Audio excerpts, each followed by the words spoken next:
bienvenue sur gpf1.ch. Je suis particulièrement heureux de vous retrouver pour une nouvelle saison de Formule 1. Je vous propose sans attendre de faire un petit récapitulatif de toutes les écuries et de tous les pilotes qui vont nous faire vibrer durant les 20 Grands Prix prévus pour cette année 2012. On commence tout de suite par l'écurie Red Bull, motorisée par Renault. Tous les voyants sont au vert chez Red Bull, le grand dominateur de la saison dernière. Le génial New Way semble une nouvelle fois avoir dessiné une voiture gagnante. La RB8 sera la voiture à battre. Avec le numéro 1, Sebastian Vettel. Son premier titre de champion du monde semble avoir donné une nouvelle dimension au champion allemand. 2011 aura été l'année de la maturité. À 24 ans, il a encore soif de victoire et entend défendre chèrement son titre. Avec le numéro 2, Mark Webber. Il est resté dans l'ombre de son brillant coéquipier durant toute la saison passée. Mais grâce à sa superbe victoire lors de l'ultime Grand Prix 2011 au Brésil, il a sauvé sa saison et montré qu'il avait encore du potentiel. À 35 ans, il tire probablement ses dernières cartouches. McLaren, motorisation Mercedes. L'équipe anglaise n'a pas opté pour un museau à la Donald Duck. Cela ne semble pas empêcher la MP427 d'avoir une excellente aéro. Quand on se souvient où en était McLaren à la même époque l'an dernier et son potentiel de développement, on se dit que la concurrence a du souci à se faire. Avec la voiture numéro 3, Jenson Button. Il le dit lui-même, il pilote mieux que lors de son titre 2009. Il rêve de décrocher un deuxième titre avec McLaren, il en a les moyens, mais pour cela, avant tout, il faudra battre son meilleur ennemi, Lewis Hamilton. Avec le numéro 4, Lewis Hamilton. En alternant le meilleur et le pire la saison dernière, Lewis a permis à son coéquipier de prendre un petit avantage psychologique. Mais si le champion 2008 est bien dans ses baskets, rien ne lui résiste. Ferrari, motorisation Ferrari. Lors des premiers essais d'intersaison, la F2012 n'a pas fait forte impression. Les dirigeants se voyaient même obligés de publier un communiqué afin de rassurer les observateurs. Il n'y a pas de fumée sans feu, mais attention, ne jamais sous-estimer la Scuderia. Avec le numéro 5, Fernando Alonso. Personne ne mettra en doute le talent et la motivation de l'Espagnol. Il tire toujours le meilleur parti des voitures qu'on lui confie. Mais pour viser le titre, il lui faut une voiture performante. Espérons que les rouges soient au rendez-vous cette année. Avec la voiture numéro 6, Felipe Massa. Sans aucun doute, l'année de la dernière chance pour le petit Brésilien, complètement éclipsé par son équipier. La confiance que lui accorde Ferrari est étonnante, car depuis son terrible accident, il n'est jamais revenu au top de sa vitesse de pointe. Mercedes, motorisation Mercedes. Le géant allemand veut commencer à récolter les fruits de son investissement en Formule 1. Une contre-performance serait catastrophique. Heureusement, la W03 semble performante et devrait permettre à Mercedes de franchir un échelon et de viser plus régulièrement les podiums. Avec la voiture numéro 7, Michael Schumacher. Pour l'instant, on ne peut pas qualifier son comeback de réussite. Mais attention, le septuple champion du monde, l'an dernier, s'est montré sensiblement plus proche de son coéquipier en termes de performance. Et avec une voiture performante, justement, il peut jouer la gagne. Avec le numéro 8, Nico Rosberg. Le fils de Keke entame sa 7e saison de Formule 1 et reste sevré de victoires. Son talent fait pourtant l'unanimité au sein du paddock. Seule la victoire sera assez belle pour récompenser la patience du pilote allemand.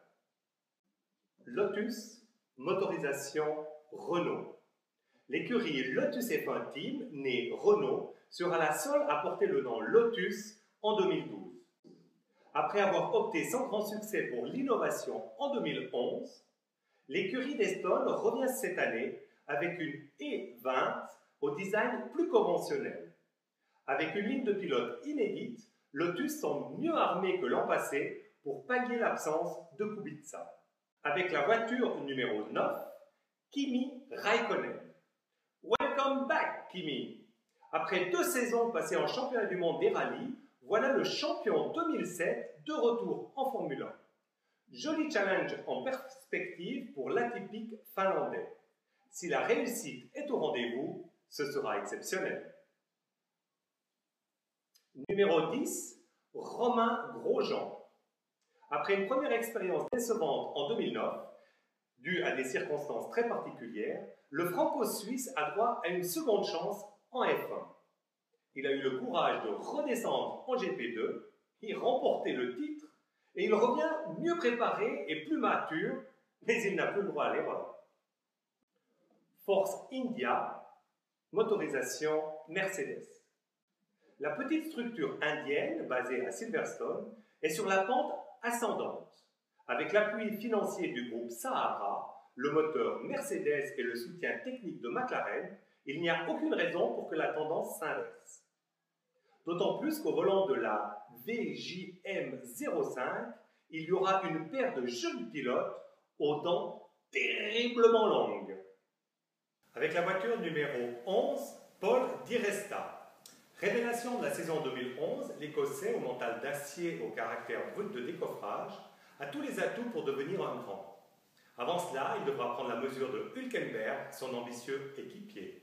Avec le numéro 12, Nico Hülkenberg. Victime d'une réelle injustice fin 2010 lorsqu'il fut évincé de chez Williams après une brillante saison pour laisser sa place à un pilote payant, ce n'est donc que justice de le retrouver sur les grilles de départ. Sa confrontation avec Di Resta sera un des attraits de cette saison 2012. Sauber, motorisation Ferrari. L'écurie helvétique, chère à Peter Sauber, disputera cette année sa 20e saison en Formule 1, avec pour ambition de garder son avantage en termes de gestion de pneumatiques, tout en améliorant ses performances en qualification. Espérons que le départ de James Kane, son concepteur, seulement quelques jours avant ses premiers tours de roue, ne compromette pas le développement de la C31 qui a démontré un réel potentiel lors des premiers essais à Barcelone. Avec la voiture numéro 14, Kamui Kobayashi. Le combatif pilote japonais entame sa 3e saison en Formule 1 tout en s'affirmant comme le leader de l'écurie suisse. Le Japon attend toujours son premier champion du monde. Kobayashi est le meilleur pilote japonais de tous les temps, mais a-t-il vraiment l'étoffe d'un champion du monde? Avec le numéro 15, Sergio Pérez. Lors de sa première saison en Formule 1, le Mexicain a montré de belles choses. Cette année encore, il aura à cœur de démontrer qu'il est plus qu'un pilote payant. Toro Rosso, motorisation Ferrari. Toro Rosso a voulu du sang neuf parmi ses pilotes, sacrifiant Buemi et Alguersuari, pourtant pas des méritants, au profit de jeunes espoirs de la filière Red Bull. La STR7 sera leur arme. Espérons qu'elle sera performante, car le jugement sera sans pitié. Avec la voiture numéro 16, Daniel Ricciardo. Pur produit de la filière Red Bull, l'Australien n'est pas un rookie puisqu'il a disputé 11 Grands Prix avec HRT. Au volant de cette modeste monoplace, il n'a pas réussi à se mettre en évidence, mais cela ne saurait tarder. Avec le numéro 17, Jean-Éric Vergne. Le pilote Toro Rosso est le 2e rookie français de l'année, le Benjamin des pilotes de Formule 1. Il a tout à apprendre, mais son talent ne demande qu'à s'exprimer. Espérons qu'il ait bien compris les règles du jeu en vigueur chez Toro Rosso. Williams, motorisation Renault. 2011 aura été la pire saison de l'histoire du team de Sir Frank Williams. Cette année, elle troque son poussif moteur Cosworth contre le Renault champion du monde. Côté pilote, par contre, Williams s'est séparé du vétéran Barrichello et ne pourra donc plus compter sur ses talents de metteur au point pour développer la FW34. Avec la voiture numéro 18, Pastor Maldonado. Choisi par Williams au détriment de Hülkenberg, le Vénézuélien a souffert l'an dernier du manque de compétitivité de sa Williams, marquant un seul point à l'occasion du Grand Prix de Belgique. Il met beaucoup d'espoir dans le moteur Renault pour lui permettre de se mettre plus en évidence. Avec la voiture 19, Bruno Senna. Un Senna chez Williams, ça ne rappelle pas forcément de bons souvenirs. Mais pour Bruno, être préféré à Rubens Barrichello au sein de l'écurie de Grove est un soulagement. Écarté du team Lotus, le Brésilien n'aura pas tardé à rebondir. Il a cependant encore tout à prouver. Caterham, motorisation Renault. Plus de confusion sur le nom Lotus en Formule 1, puisque Tony Fernandez a choisi de nommer dorénavant son team Caterham, du nom du petit constructeur britannique de Super 7. Côté technique, l'écurie s'est bien renforcée et la CT01 à moteur Renault et boîte de vitesse Red Bull pourrait bien permettre à Caterham de faire un grand pas en avant. Avec la voiture numéro 20, Kimi Kovalainen. En 2011, le Finlandais aura pris définitivement l'avantage sur Jarno Trulli, en particulier en qualification. Aujourd'hui, véritable leader, il espère être le premier pilote à marquer des points pour l'écurie de Tony Fernandez. Avec le numéro 21, Vitaly Petrov. Évincé de chez Lotus, le pilote russe a trouvé refuge à la dernière minute chez Caterham, où il chasse l'Italien Jarno Trulli grâce à son apport financier. HRT, motorisation Cosworth. L'écurie espagnole, qui est dorénavant dirigée par l'ancien pilote Minardi Luis Pérez Sala, a signé un accord technique avec Williams F1.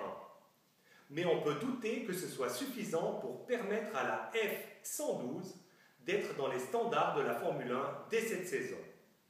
Avec la voiture numéro 22, Pedro de la Rosa. L'appel de la course aura finalement été le plus fort. Après avoir décliné une première offre l'an passé, l'Espagnol a finalement accepté l'offre de HRT. Mais est-ce que l'ancien pilote d'essai McLaren est conscient de la tâche qui l'attend? Avec le numéro 23, Narin Karthikeyan. Évincé par HRT au cours de la saison au profit de Ricciardo, l'Indien retrouve son poste de titulaire pour 2012 grâce au soutien de son fidèle sponsor, le constructeur Tata. Marussia, motorisation Cosworth. Sur le papier, Marussia s'est bien renforcé cette saison grâce à une collaboration technique avec McLaren et le recrutement de Pat Simon comme consultant. Reste à voir quels seront les résultats sur la piste de la MR01, toujours privée de Kers. Avec la voiture numéro 24, Timo Glock. Le pilote allemand s'est engagé sur le long terme avec l'écurie Marussia, persuadé qu'elle quittera bientôt le fond de grille. Espérons que le nouveau partenariat avec McLaren lui donne raison. Avec le numéro 25, Charles Pic. Deuxième Français à débuter cette saison, Charles Pic aura la dure tâche d'intégrer une écurie de fond de grille. Sa principale ambition sera de se rapprocher au plus vite de son expérimenté coéquipier. Voilà, j'espère que vous en savez un peu plus sur la saison 2012 de Formule 1. Je vous donne rendez-vous après le Grand Prix d'Australie qui se déroulera la semaine prochaine à Melbourne. À très bientôt. Ciao!